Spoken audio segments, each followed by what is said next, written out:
Hidden deep in the fog-soaked forests of Northern California lies a fortress of steel and concrete, a place where daylight barely touches the cells and silence cuts sharper than a blade.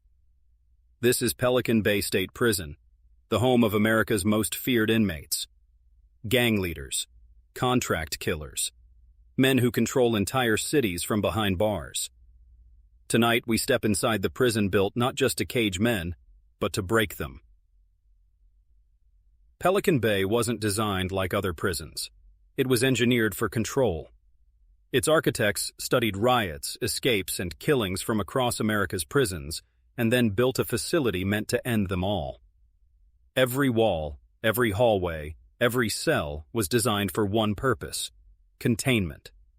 But in reality, Pelican Bay became something darker, a battleground where gangs turned the state's most secure prison into their headquarters. At the heart of Pelican Bay is the SHU, the Security Housing Unit. Known as the prison within the prison, it's where inmates spend 22 to 23 hours a day in total isolation. Windowless cells, meals shoved through slots, conversation reduced to muffled echoes through steel. Here, men have gone insane, pounding walls until their fists shattered. And yet, the SHU also became the meeting table for California's most dangerous gangs, who found ways to communicate through pipes, kites, and corrupt guards. When Pelican Bay opened in 1989, officials thought they had finally built a place strong enough to crush prison gangs. Instead, it became their headquarters. The Mexican Mafia, Aryan Brotherhood, Black Guerrilla Family, and Nuestra Familia carved out invisible territories within the SHU. Leaders locked in solitary past orders like kings on thrones. From these cells, they directed street wars, drug trafficking, and extortion rackets that stretched far beyond the prison walls. The main prison yard at Pelican Bay looks ordinary. Concrete, fences, guard towers. But here, every step can be a death sentence. Rival gangs have turned this yard into a chessboard of violence. A simple glance, a misplaced word, even a wrong color on your sneakers could spark a riot. The guards know it too. They patrol with rifles locked and ready. Yet despite the watchtowers and the rules, blood still soaks into the cracks of that concrete. Life at Pelican Bay isn't just about inmates. Correctional officers have their own reputation, a mix of fear, anger, and survival. Some guards follow the rules. Others wield power like weapons. Inmates tell stories of beatings in blind spots, flash grenades tossed into cells, and punishment disguised as discipline. Lawsuits and human rights groups have called Pelican Bay a torture chamber. But for many guards, it's just another shift, another day trying to keep control in a prison built for war.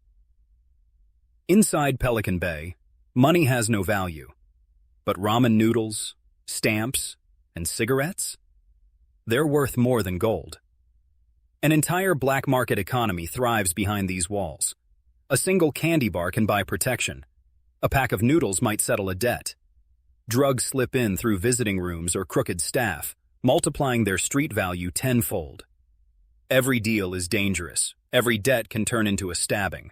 For inmates, survival often means knowing the price of everything and the cost of trust. Isolation was supposed to silence gang leaders, but instead, they turned Pelican Bay into their command center. How? Tiny notes called kites slipped under doors. Coded language passed through pipes, and even corrupt officers smuggling orders. These whispers became deadly commands. A hit ordered in the SHU could lead to a body dropping hundreds of miles away in Los Angeles or San Diego. Pelican Bay wasn't just a prison anymore. It was the nerve center of California's underworld. The prisons, walls separate races, but they don't stop wars. Mexican Mafia against Nuestra Familia. Aryan Brotherhood against Black Guerrilla Family. Every gang fights for dominance, for respect, for survival. These wars don't end at the prison gates. They spill into the streets where neighborhoods erupt in gunfire over orders whispered from solitary cells. Pelican Bay's gangs don't just survive confinement, they thrive, ruling their worlds with violence that echoes far beyond the prison yard. In the SHU, silence is the loudest noise. Days blur into nights. Some inmates start hearing voices. Others scream just to remind themselves they still exist. Psychologists say long-term isolation erodes the mind, paranoia, hallucinations, rage. One man spent years believing the guards were pumping poison into his cell. Another carved messages into his skin, leaving blood as proof of his suffering. At Pelican Bay, madness isn't a side effect, it's part of the design. In 2011, Pelican Bay inmates launched one of the largest hunger strikes in U.S. prison history. Their demand? An end to indefinite solitary confinement. Thousands refused food, some nearly starved to death. The protest spread to other California prisons, forcing the state to confront the reality of its SHU system. It wasn't just a strike. It was proof that even in cages built for silence, voices could still shake the nation. Every gang has leaders, shot callers, who make life-and-death decisions. At Pelican Bay, their word is law. They decide who lives, who dies, who gets protection, who gets punished. Their influence stretches from the cells of the SHU to the barrios of Los Angeles. Sometimes they negotiate truces. Other times they ignite wars. But one truth remains. Without their blessing, nothing moves inside Pelican Bay. Pelican Bay is filled with weapons, though almost none are legal. Inmates craft shanks from melted toothbrushes, sharpened metal, even pieces of glass smuggled from broken windows. A single blade hidden in a shoe can change the balance of power in a cell block. Guards find hundreds of makeshift weapons every year, but no matter how many they seize, more appear. Because in Pelican Bay, survival isn't guaranteed, and every man knows, better to be caught with a weapon than caught without one. The showers at Pelican Bay are supposed to be a moment of relief, a break from the claustrophobic cells, but for many, they're killing grounds. Guards have reported ambushes in the steam, inmates cornered with nowhere to run, a plastic shank, a sharpened razor, an enemy waiting. Every inmate who steps into the shower knows it might be his last. In Pelican Bay, even water runs red. Inside Pelican Bay, talking can get you killed. Inmates follow a strict code of silence. Snitches don't just lose respect, they lose their lives. This code protects gangs, shields crimes, and fuels fear. Even victims often stay quiet, knowing the price of speaking out. It's a system where silence isn't weakness, it's survival. Pelican Bay's walls keep men locked inside, but sometimes, what's more dangerous is what comes in. Over the years, officers and staff have been caught smuggling in drugs, phones, even weapons. Some do it for money, others out of fear. Corruption cracks open the gates, letting gangs extend their power far beyond the cell block. Every compromise makes the fortress weaker. Every man in Pelican Bay has a story outside these walls. Wives waiting by phones, children growing up without fathers, mothers making 10-hour drives just for a 1-hour visit. For families, Pelican Bay is a second sentence. They live with the weight of crimes they never committed. Behind every prisoner's number is a family forced to count the days, too. Running a gang from Pelican Bay comes at a cost. Leaders live in isolation, their names written in state reports, their faces targeted by rivals. Power brings influence, but it also paints a bullseye. Many leaders have been murdered, sometimes by enemies, sometimes by their own men. At Pelican Bay, power is always temporary. Pelican Bay was built to be escape-proof. No successful breakout has ever occurred. But that hasn't stopped inmates from trying, digging at walls with spoons, plotting through stolen maps, whispering about helicopters swooping in. Every plan has failed. The prison was designed to crush hope, and for most, that's exactly what it does. Power here is written in codes. Title 15, 114D lockups, 115 write-ups, 128B chronos. Every number means pressure. A missed count? Write-up. A look that lingers too long? Administrative segregation.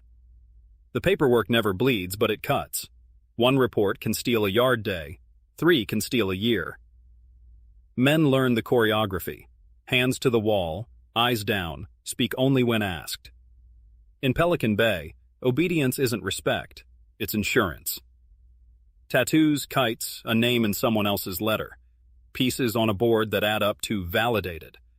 Validation means gang affiliation, and gang affiliation means SHU. Want out? Debrief. Tell what you know. Name names. But debriefing paints a permanent target, inside and out. So most refuse and ride the years in silence, betting their life on a code that doesn't forgive. Every envelope is a battlefield. Guards scan for codes, numbers standing in for names, chess puzzles hiding dates, lemon juice ink that blooms under heat. Legal mail gets opened in front of inmates. Rules say so, but suspicion lingers. A photo of a nephew might be proof of a meeting. A poem could be a hit order. Words weigh more than weapons here. One sentence can start a war. Shackles bite the ankles. The chain bus growls awake. They call it the Gray Goose, a cold ride through redwoods and fog, faces reflected in blackened windows. Transfers come without warning. New unit, new enemies, new rules. Some swear the motion erases time. Others count every mile, every curve of Highway 101, carving the map into memory. At Pelican Bay, movement doesn't mean freedom. It just means farther from home. One day he's on the tier, the next his door doesn't open. Property boxed. Name erased from the board. Rolled up, they say.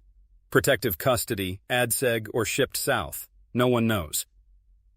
In a place this controlled, disappearance is the loudest message. Anyone can be moved, anyone can be erased. And the tier learns again what Pelican Bay teaches best. Don't blink, or you'll miss the man you knew. Sleep inside Pelican Bay is never gentle. Lights buzz all night, footsteps echo, keys jingle. Dreams twist into nightmares, freedom flashing, then vanishing as steel doors slam shut. Some men sleep in shoes, ready for a midnight extraction. Others never close their eyes, afraid of what waits in the dark. In here, even rest feels like a fight you can't win. Out of scraps, beauty still rises. Soap carved into chess pieces, portraits sketched with pencil stubs, landscapes painted with coffee and toothpaste. For some inmates, art is survival, proof they're more than numbers. But every masterpiece risks confiscation. A drawing of a rose might hide gang codes. A chessboard could mark territory. At Pelican Bay, even creativity is suspect. Mail call is the loudest silence on the tier.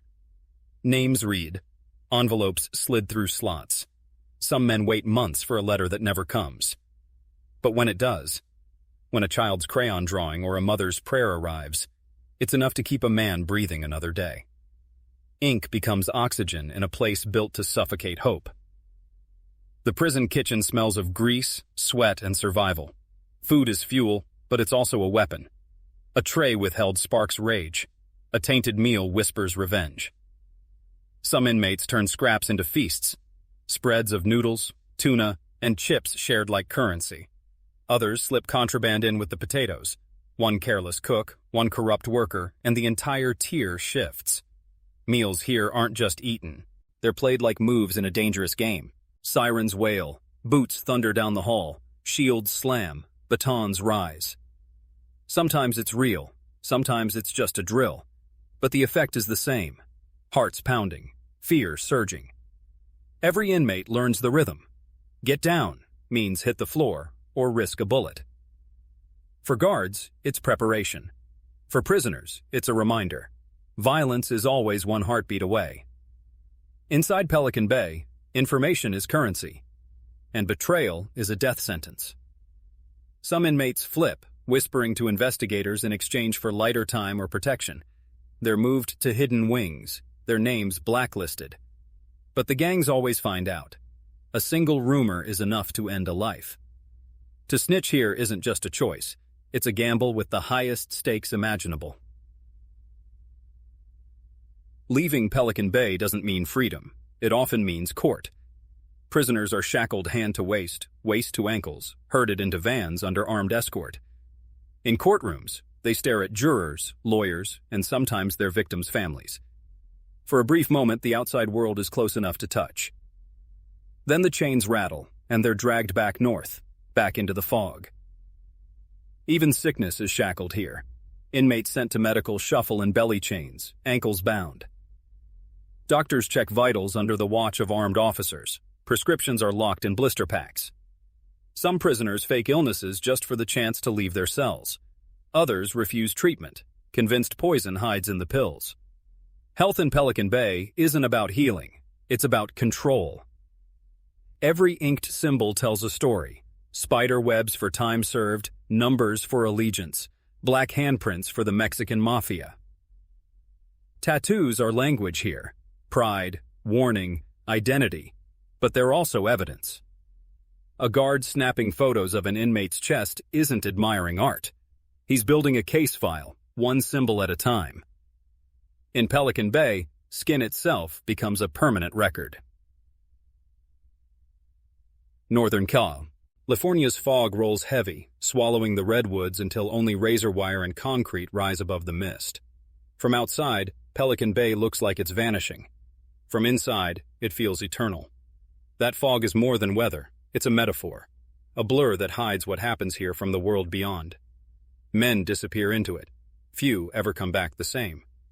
Even in isolation, the prison hums with secret life. Inmates tap on pipes, codes echoing through steel. 3 taps for yes, 2 for no. Whole conversations carried in rhythm. Guards call it noise. Prisoners call it survival. In Pelican Bay, even silence finds a way to speak. Every man here remembers the big ones, the day the yard erupted, blades flashing, sirens wailing. Blood spilled, men dragged across concrete, towers firing rubber bullets. Even years later, the scars of those riots remain. Ask around and they'll tell you. The riot never really ended. It just waits, coiled, for the next spark. To live in Pelican Bay is to trade pieces of yourself, your voice, your sleep, your sanity. Sometimes even your soul. Some men harden into stone. Others break like glass. The cost of survival here isn't measured in years. It's measured in what you lose of yourself along the way. A few make it out. They step beyond the gates, blinking in daylight, tasting air without razor wire. But Pelican Bay never truly leaves them. Nightmares follow. Silence stalks. Freedom feels fragile. Even outside, they carry the weight of the prison built to break men. Pelican Bay stands where the forest meets the ocean, cloaked in fog, its towers rising like tombstones. To some, it's justice served. To others, it's cruelty disguised as order. But one truth remains. This fortress doesn't just hold men, it reshapes them. And as long as the fog rolls in from the Pacific, Pelican Bay will remain what it was built to be. A prison not just of concrete and steel, but of silence, shadows, and ghosts. If you've made it this far, you've walked through the shadows of Pelican Bay, a world built on silence, fear, and control. But prisons don't just hold inmates, they hold stories. Stories that remind us of power, survival, and the true cost of confinement. Don't forget to like, share, and subscribe for more untold stories from behind the walls.